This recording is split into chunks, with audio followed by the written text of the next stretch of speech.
Dikatakan bahwa sebelum memasuki Gunung Yalu, seseorang harus memberi hormat kepada naga hantu agar bisa keluar hidup-hidup. Yang disebut naga hantu adalah selubung sosis seperti hantu. Orang gila yang tidak tahu ketinggian langit, melompat dan merobek segenggam naga hantu. Kemudian dia menemukan bahwa itu jelas sepotong kulit ular. Ilmuwan itu marah, disebut orang gila. Sedikit kagum, dan kemudian dirobohkan. Kecuali para ilmuwan, para pejalan kaki bersenjata lengkap. Meskipun misi mereka adalah mengumpulkan obat-obatan di pegunungan, mereka tampak seperti sedang berperang. Saat rakit bambu secara bertahap menembus air hijau dan menyelimuti mereka, pegunungan menjadi lebih sunyi dan suara burung dan serangga menghilang. Hanya suara sekelompok orang yang mengayuh air yang tersisa. Mereka tampaknya diamati dengan cermat oleh seluruh gunung. Kemudian muncul sosok putih di sungai, diam-diam berenang melewati sekelompok manusia. Itu adalah ular putih raksasa. Ular raksasa itu tidak menghentikan jalan bagi sekelompok orang untuk bertahan hidup. Pembantaian dimulai. Rakit bambu terbalik seperti daun. Mereka terjatuh ke air lalu berenang dengan cepat, hanya ilmuwan yang tenggelam ke dasar air. Dalam keadaan koma, seorang wanita melompat ke air, dan menyelamatkannya.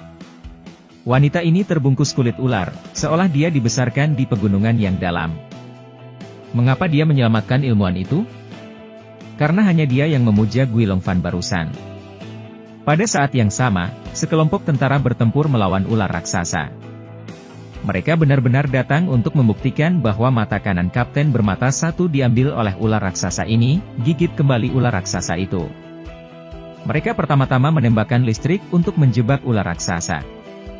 Kemudian menggunakan senjata api, senjata elektromagnetik, dan bom gas beracun untuk mengepung ular raksasa itu secara bergantian. Saat dia terluka, Kapten bermata satu membidik ke mulut yang terbuka. Pada saat kritis, gadis itu dipanah hingga terjatuh ke tanah, membuat ular raksasa itu mengamuk. Dia membuka kabel dan hendak menelannya satu persatu. Namun sayangnya ular raksasa itu terluka parah karena pistol api meledak di mulutnya. Ketika ilmuwan tiba di tempat kejadian, pertempuran akan segera berakhir. Tidak hanya untuk percobaan penelitian, tetapi juga untuk membayar penyelamat hidup. Dia mencabut ruang elektromagnetik, dan membawanya ke kota.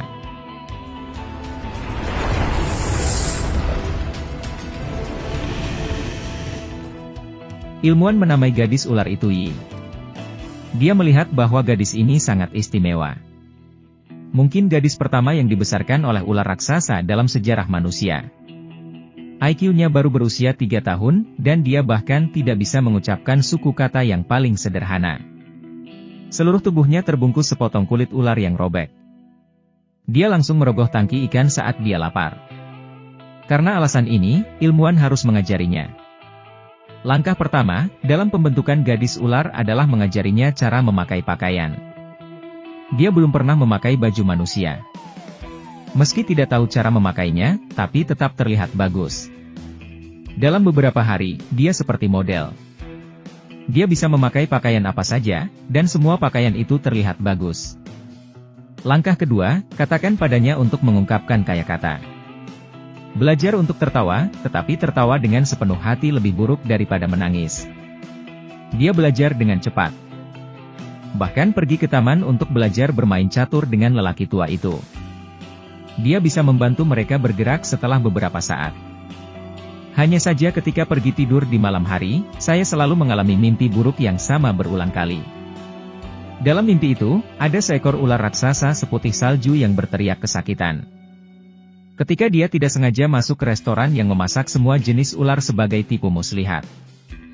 Dia akan mencium bau daging ular, lalu berteriak dan membuang makanan itu. Tebakan ilmuwan benar, gadis ular memiliki telepati dengan ular yang lebih dekat dari darah.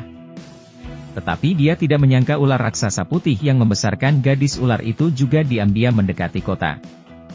Malam itu, seorang pria biasa di kota sedang sibuk menelepon. Putrinya sedang bermain skuter sendirian, dan dia dengan cepat ditangkap oleh para penculik. Tiba-tiba terdengar dentuman keras, seperti ada yang menggedor pintu mobil. Kemudian lidah ular raksasa putih besar muncul dari jendela. Penculik itu dengan cepat mendorong anak itu keluar dari mobil, mencoba memberinya makan ular. Tanpa diduga, ular raksasa itu langsung menjerat mobil, dan menelannya dalam satu tegukan. Sebuah panah tertancap di ular raksasa itu, dan gadis itu melepaskannya. Rasa sakit yang menyengat dari lukanya benar-benar membuat gadis ular itu merasa emosional.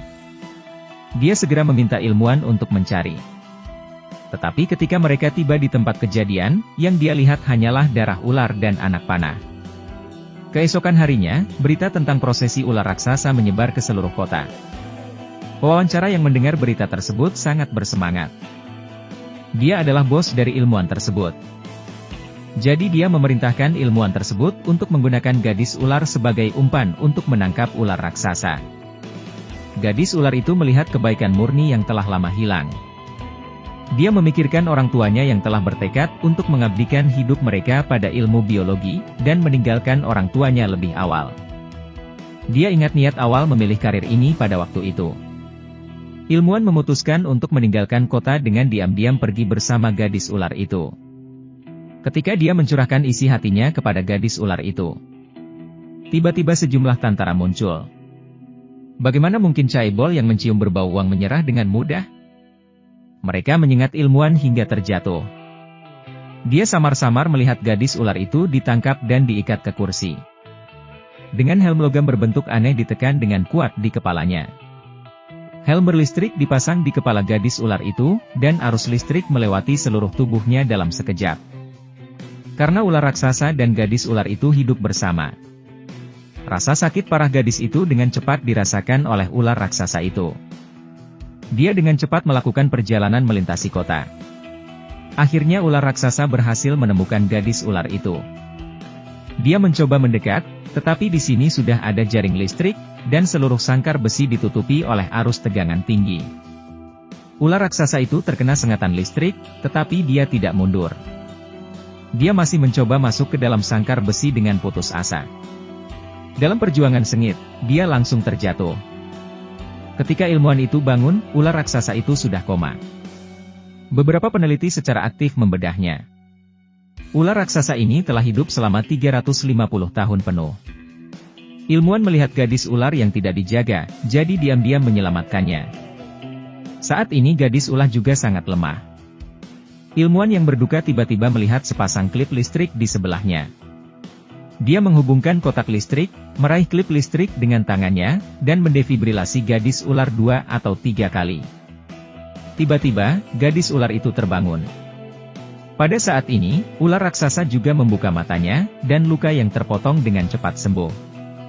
Tentara yang menjaga di luar segera melancarkan serangan, dan daya tembak yang dahsyat mengalir ke ular raksasa itu. Sebaliknya merangsang kekuatan bertarung ular raksasa yang lebih kuat. Ular raksasa mengibaskan ekornya dan menyeretnya kembali ke senjata elektromagnetik paling kuat, dan mereka melarikan diri. Hanya Caibol yang berdiri di belakang monitor yang terlihat tenang. Seolah semuanya masih terkendali. Keesokan harinya, ular raksasa itu membawa gadis ular dan ilmuwan itu kembali ke hutan purba dan gua tempat tinggalnya. Tetapi sebelum mereka terlalu senang, ilmuwan menemukan bahwa ular raksasa itu telah dilengkapi dengan pelacak. Segera, Caibol tiba dengan tentara baru. Melihat ular raksasa yang setengah mati dan gadis ular yang kelelahan di depan mereka setelah pertempuran, ilmuwan memutuskan untuk berdiri dan tiba gilirannya untuk melindungi mereka. Dia menghentikan pasukan sendirian dan membujuk semua orang untuk berhenti. Tetapi Caibol bermata jahat tidak dapat mendengarkan dan menembaknya kakia, dan jantungnya, suara pistol membangunkan kelelawar di sini, dan terbang keluar untuk berburu dan membunuh. Secara tidak sengaja, Caibol melarikan diri ke dalam gua. Melihat sekeliling berwarna ungu yang dia impikan tumbuh di seluruh tanah, Caibol tertawa, dan sekarang menjadi kaya. Dia benar-benar tidak sadar bahwa sosok ular raksasa sudah berada di atas kepalanya. Di luar gua, gadis ular itu memeluk ilmuwan yang sekarat. Merasakan detak jantung yang menyentuh esensi kehidupan untuk pertama kalinya. Dan merasakan emosi manusia yang paling menyakitkan. Ternyata ini disebut hidup dan mati. Ini adalah pertama kalinya gadis ular menangis, dan dia tidak bisa mengeluarkan suara.